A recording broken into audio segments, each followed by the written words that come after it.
Thierry Laurent Neumann, bonjour. Bonjour Jean-Jacques.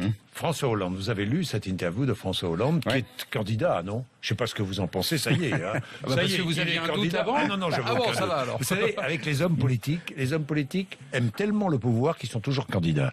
Regardez Nicolas Sarkozy, regardez François Hollande, regardez, ils sont tous pareils. Regardez Alain Juppé, regardez-les, tous pareils. Ils ne peuvent pas abandonner la politique. Ça, c'est très français d'ailleurs. C'est le seul pays au monde. D'ailleurs, soyons honnêtes, parce que je sais la question que vous allez poser sur la promesse de François Hollande en disant, bah voilà, c'est encore une promesse de plus pour préparer sa candidature. Regardez toutes les décisions, toutes les prises de position de tous les ténors politiques en cette rentrée politique, qu'est-ce qu'ils ont derrière la tête ?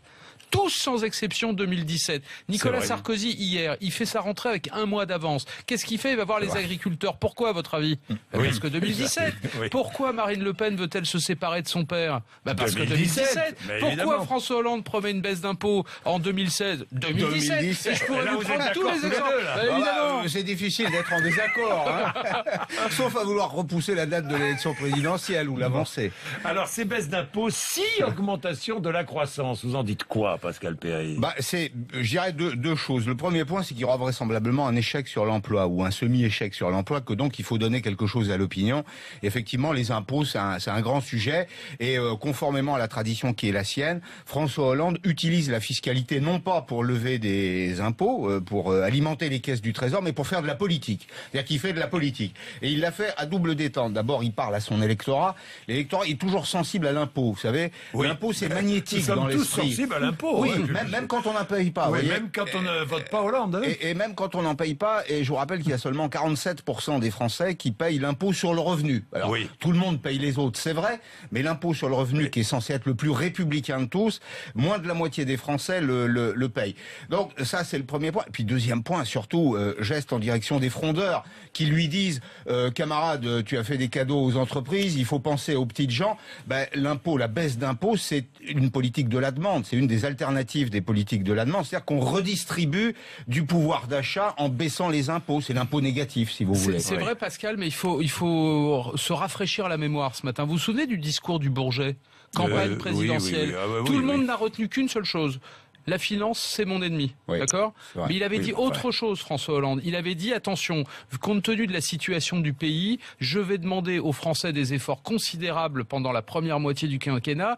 Et si tout va bien, si ma stratégie, ma politique fonctionne, dans la deuxième partie, je commencerai à redistribuer les fruits des efforts consentis. Bon, là, en cette rentrée, il y a 9 millions de foyers qui ne vont plus payer d'impôts ou qui vont en payer moins. Ça fait quand même 3 milliards de baisse d'impôts. Et donc, il dit, si la croissance est là, on continuera ces baisses d'impôts. Évidemment qu'il va le faire. Là, je peux vous prendre un pari ce matin, c'est que cette promesse, elle va être tenue. Pourquoi ? Attendez, parce la croissance de 2016, c'est-à-dire que ça sera annoncé début 2017. Et surtout, vous le verrez sur votre feuille d'impôt juste avant l'élection présidentielle. C'est de la politique, là, pour le coup. Alors, on oublie quand même de parler de quelque chose.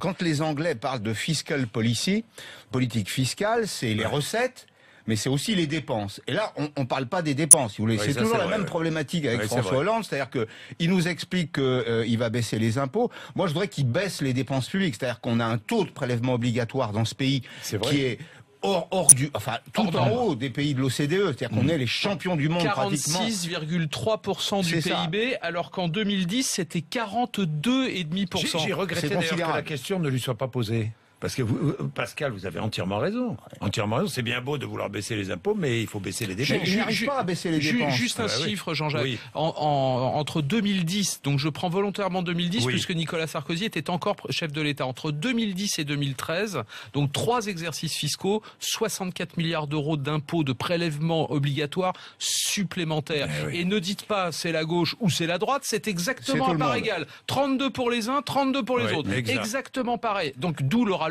fiscal d'ailleurs, parce que c'est ça qui est devenu insupportable. Donc rendre un peu d'argent aujourd'hui, c'est la moindre des choses. Mais en un mot, à qui on le rend, si vous voulez, et c'est qui va payer. C'est-à-dire que si c'est pour faire payer les classes moyennes supérieures, c'est-à-dire les gens qui ont on en parlait avec Emmanuel Le Chypre, ce sera une CSG progressive. Très bien.